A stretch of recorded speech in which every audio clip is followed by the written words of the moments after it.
Is security an IT governance function or an IT operations function? And I know there's always this tug of war between governance, regulation, and actual security.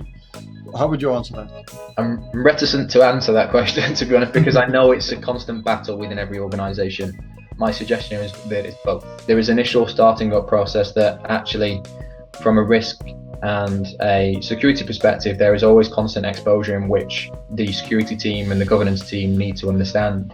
But from an operational perspective, there is a requirement to help the security team better improve the components that they may have, whether it be architecturally, functionally, etc., etc. A lot of this relies on data and data culture. And when I refer to data culture, it's a company understanding what it wants to do with data, how it stores data, the ownership and responsibilities of data. How do we deal with that? Because I get the feeling that good security has to follow up on a company that understands what it is actually doing with its IT, its digital estate.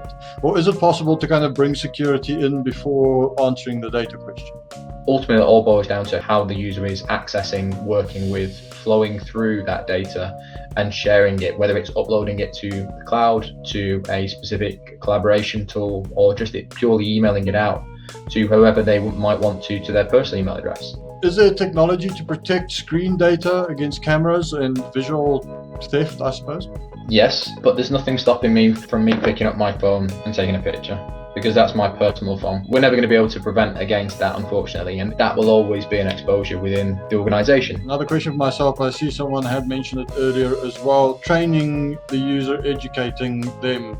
We get gamification, there's obviously cybersecurity training, etc. The problem is it takes one mistake, one click on a phishing link. Now, obviously you can have layers of security to limit a breach, but how do we go about educating users and actually making this part of what they want to do, as opposed to trying to tie a string to their finger so that they can keep reminding themselves to do it? There is a key component here where if we can enforce it with the end user, how much bandwidth does that take off the controls, where we don't have to necessarily rely on solutions in the market, legacy solutions at that, and we can put more innovative components in place where not every single user needs to have a policy box that says, hey, you're not allowed to do this.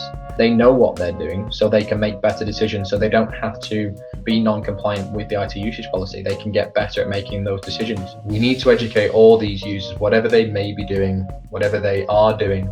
We don't need to be in the way of the workflow. We can enable them to be better.